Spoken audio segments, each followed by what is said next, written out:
तो स्टूडेंट्स, जैसा कि हम डिस्कस कर रहे हैं थर्ड चैप्टर में डिफरेंट टॉपिक्स, और हमने केमिस्ट्री के डिफरेंट कॉन्सेप्चुअल टॉपिक्स आपको पढ़ाए हैं अकॉर्डिंग टू एनएमडीके सिलेबस, जिसमें आपको बहुत ज़्यादा कॉन्सेप्ट्स भी मिले हैं।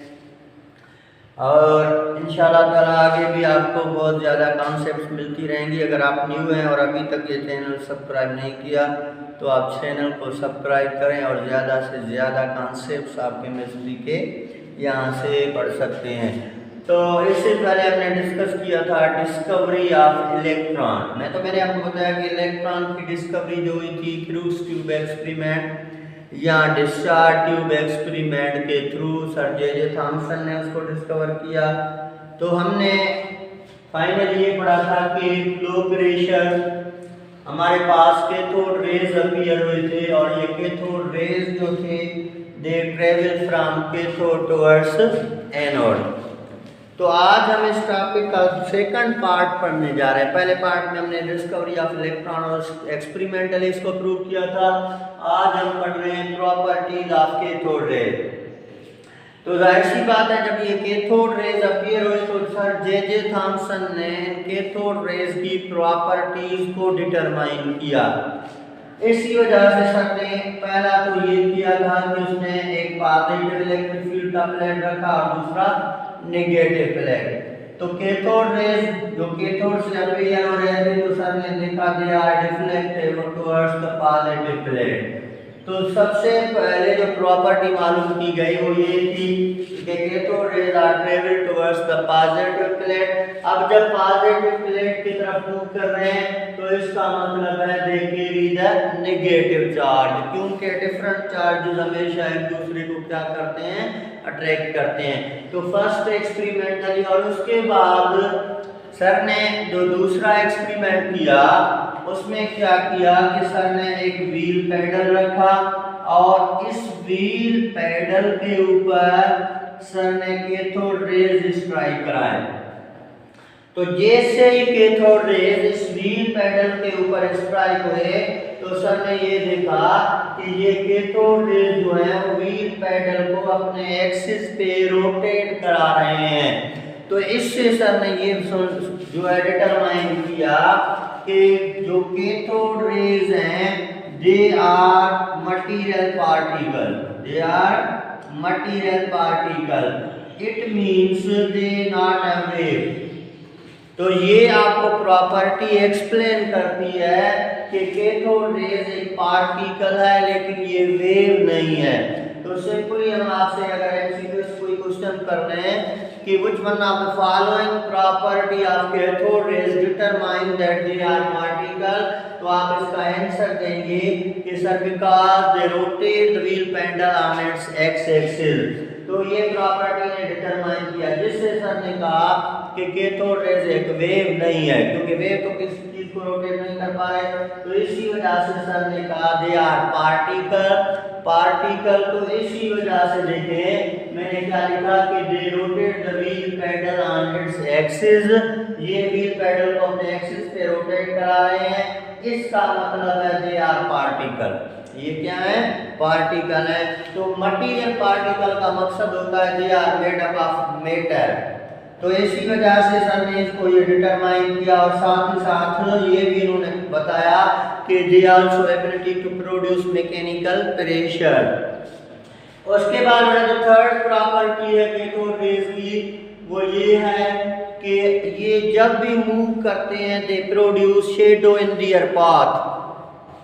तो कैथोड रेज हमेशा अपनी पाथ में क्या प्रोड्यूस करते हैं, शेडो पैदा करते हैं। और इन शेडो से हमने ये डिटरमाइन किया कि cathode rays are travel in the straight line. तो जब वो मूव करती जा रही थी अपने पाथ में शेडो पैदा कर रही थी, तो इसका मतलब है they are travel in the straight line.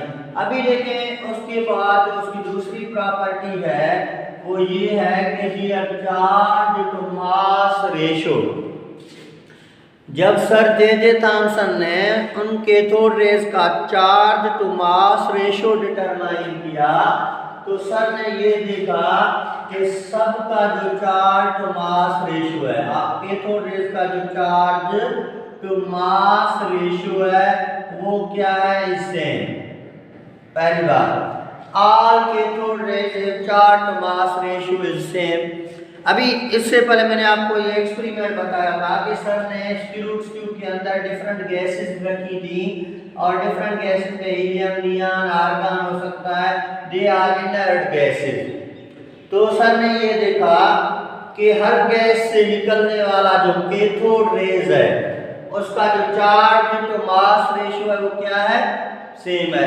अभी charge to mass ratio means charge को हम डिवाइड करेंगे उसके मास के साथ।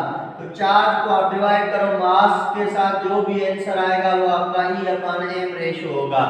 तो सर ने ये डिटरमाइन किया कैथोड रेज एक charge to mass ratio is same. तो इससे सर ने ये डिटरमाइन किया कि कैथोड रेज का नेचर जो है, कैथोड रेज का जो चार्ज टू मास रेशियो है वो इंडिपेंडेंट है नेचर ऑफ गैस पे। तो ये गैस की नेचर पे डिपेंड नहीं करता। अगर ये गैस की नेचर पे डिपेंड करता होता तो आप खुद डिटरमाइन करें कि हीलियम का मास डिफरेंट है, नियॉन का मास डिफरेंट है, हाइड्रोजन का मास डिफरेंट है, आर्गन का मास डिफरेंट है। तो जब डिफरेंट मासेस होती तो जाहिर सी बात है चार्ज मास रेशियो वैल्यू भी डिफरेंट आता। लेकिन सर ने देखा कि they are a charge mass ratio is same, it means they are independent of nature of gas as well as material of the tube। तो कैथोड रेज का जो charge mass ratio है वो ना तो नेचर ऑफ गैस पे depend करता है ना ही मटेरियल ऑफ द ट्यूब का पे डिपेंड करता है। मटेरियल का मतलब है आपने कैथोड एल्यूमिनियम का लिया या एनोड कॉपर का लिया। तो इसी तरह ये किसी भी कैथोड रेज जो है they are independent of nature of gas and material of tube. इसी वजह से सर ने कहा कि उनका चार्ज मास रेशियो जो है वो क्या होता है, सेम होता है। It means they equal charge and equal masses. अगर हमने डिफरेंट गैसेस भी रखी तो इन गैसेस का तो मास डिफरेंट था लेकिन फिर भी इन चार्ज मास रेशियो सेम आ रहा था। तो इससे हमने डिटरमाइन किया कि their charge mass ratio is independent of nature of gas as well as material of the tube. उसके बाद में देखें इसका about property, they produce x-rays. X-rays की जो प्रोडक्शन करते हैं तो हमने ये पढ़ा था कि फॉर एग्जांपल किसी भी एटम से, किसी भी मेटल से अगर आपके ऊपर आप कैथोड रेज स्ट्राइक कराते हैं तो कैथोड रेज को एबिलिटी है कि वहां से वो क्या पैदा करें, एक्स-रेज। तो cathode rays have also ability to produce the X rays. इसका मतलब है इनके पास इतनी एनर्जी है क्योंकि एक्स-रेज तब पैदा होते हैं यहाँ तो एक कैथोड रेज जो है वो इनर इलेक्ट्रॉन्स को नॉकआउट करते हैं। अब जब इनर इलेक्ट्रॉन्स नॉकआउट हो गए तो जाहिर सी बात है ये स्पेस खाली हो गया। इसको फिल करने के लिए वैलेंशियल वाला इलेक्ट्रॉन जंप करेगा और उस दौरान एनर्जी इमिट करेगा, वो एक्स-रेज की प्रोडक्शन होगी। यहाँ तो फास्ट मूविंग कैथोड रेज जब न्यूक्लियस के करीब पास होंगे तो उनको न्यूक्लियस अपने तरफ अट्रैक्ट करेगा, यहाँ पे डिफ्लेक्शन होगा और उस दौरान भी एनर्जी रिलीज होगी और इसी वजह से ये have ability to produce the X ray. और उसके बाद देखिए बेटा ये आयोनाइज्ड एटम देव एनर्जी, इनके पास अपनी एनर्जी है जिसकी वजह से ये एटम से इलेक्ट्रॉन को नॉकआउट भी कर सकते हैं, एटम को आयोनाइज भी कर सकते हैं। तो इन सब फाइनल सब प्रॉपर्टीज को डिटरमाइन करने के बाद सर जे थॉमसन ने ये कंक्लूजन निकाला कि cathode rays are nothing but they are material particle, they carry the negative charge, they have same charge and same mass. और इसी तरह इन कैथोड रेज का नाम सर ने फाइनली रख दिया कि these are nothing but they are electrons. और इसी तरह इलेक्ट्रॉन्स की डिस्कवरी हुई accidentally through the experiment that is Crookes tube या डिस्चार्ज ट्यूब एक्सपेरिमेंट। और हम कह सकते हैं कि सर जे थॉमसन ने पहली मर्तबा ये बात वाज़ेह कर दी कि atom is not a indivisible particle but it is a divisible particle. इसको हम फर्दर डिवाइड कर सकते हैं एक फंडामेंटल पार्टिकल में दैट इज कॉल्ड इलेक्ट्रॉन। तो इसी तरह इलेक्ट्रॉन की डिस्कवरी हुई।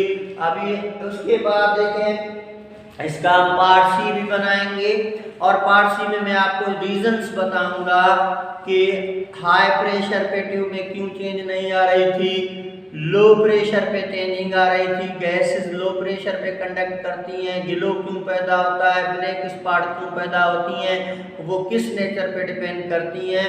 तो इससे आगे जो part C discovery of electron का बनाएंगे तो इसको आपको फर्दर जो है हेल्प मिलेगी, फर्दर आपके कॉन्सेप्ट्स क्लियर होंगे। Thank you.